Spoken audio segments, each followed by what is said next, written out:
So I was always obsessed with farmers markets, and back in the day I would go, I'd always be the first one there, and over the years you get your favorite fruit vendor, your favorite vegetable vendor, and I had my favorite fruit vendor and they were retiring, and so they were looking to sell their farm.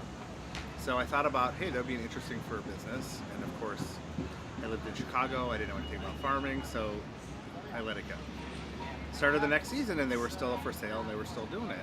So I said, you know what, maybe I'll go up and I'll visit them, I'll talk to them about their life, see what I did. So I went up, and it's a beautiful old farm, 100-year-old farm, beautifully maintained, but it's far, and again, I heard about what they do and how they do it. Didn't make any sense. 6 months later, at the end of the season, I said, well, maybe I'll write a business plan and see if it makes sense. I wrote a business plan and looked at the bottom line, it made no sense. And then I quit my job and bought a farm. In addition to just growing the fruit, what we really try to do is figure out great ways to sell it. So we interact a lot with, I think, our customers and our restaurants to talk about things that they need to make their business grow.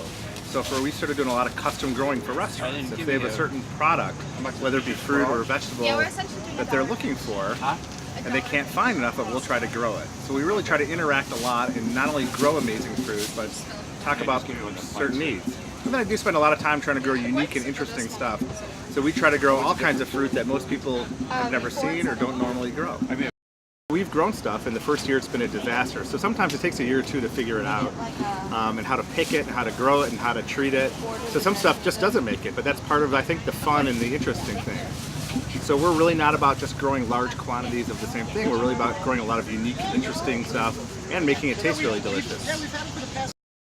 We educate our customers by really trying to get them to taste a lot of product. Not only will we explain what it is with our signs, but we put a lot of stuff out to taste. You can taste every melon, you can taste every apple, you can taste every berry. So we think over the long haul, when people taste the product, they're easily converted.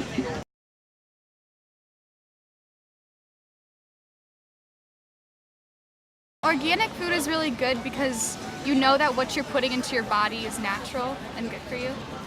When you see baby carrots in a bag, like carrots don't actually look like that, and you understand that there's a whole process of like what's natural and what's processed.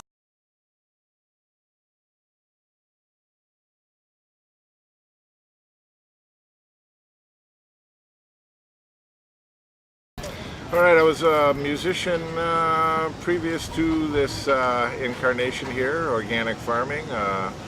Toured with blues acts out of Chicago, Sun Seals, AC Reed, Mississippi Heat. But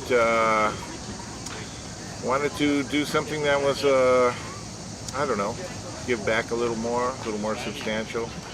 And decided to get into organic farming. Always grew a big garden, had about a half-acre garden, and looked into organic farming at a place near where I was gardening, and called Prairie Crossing. It's an incubator farm in Grays Lake. They provide the infrastructure, the land, water, that sort of thing. And I'm in my third season there now. In the last year and a half, we've basically become, we sell lettuce and produce to some of the best restaurants all over Chicago. We were until this last weekend when we were at market and a flock of geese came through and ate basically most of my September lettuce, but I guess that now I can feel like a real farmer, huh?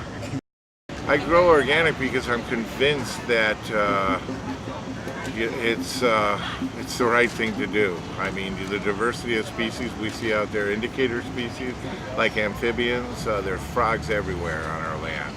You can't save the whole world, but you can save little pieces of it, and organic farming is one way to do it.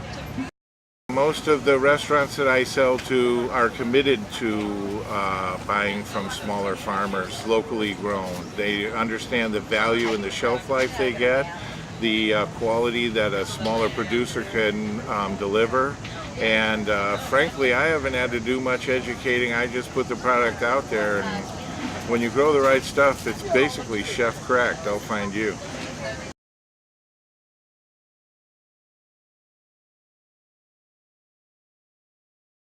I've really changed how I think about food over the last few years, just because I think our whole food policy is way too dependent on big companies and production, natural is the best. And when you come here, you get something that's right out of the ground, and you can eat it raw. You can have it with anything. It's just fabulous. I have met so much just by coming over here and meeting the people that grow the food, and what they think about before they grow it, and how it comes out, and all the variety that we have. I've really changed how I think about food in the past few years because I think there's so much added ingredients in our foods that's not good for your body. It slows you down, and there's so much great local food that it makes more sense to just eat local and know what you're putting into your body. I've learned so much about food from meeting and talking to people who grow it. It's great to hear about their process and how they raise their food without the chemicals.